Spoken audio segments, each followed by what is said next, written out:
खुश लग रही हो बहुत। हमने फरहाद कर दिखाया। मैं बाप बनने वाला। अम्मी मुबारकबाद नहीं देंगी मुझे? तुमने मुझे बहुत बड़ी खुशी दी है मेरी बच्ची। अलीना, मेरी जान, क्या आया है? ये अली के लिए अच्छा है कि तुम भी यहाँ मौजूद हो। अली, मैं प्रेग्नेंट हूँ। मिस्टर करीम, इस वक्त आपको नूर के पास होना चाहिए, उसे बहुत जरूरत है आपकी। वो प्रेग्नेंट कैसे हो गई? हाँ, ये सच है कि मुझसे ये गुनाह हो चुका है।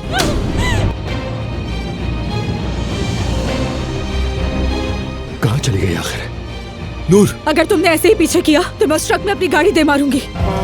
नूर! ये मोहब्बत बदुआ बन गई है।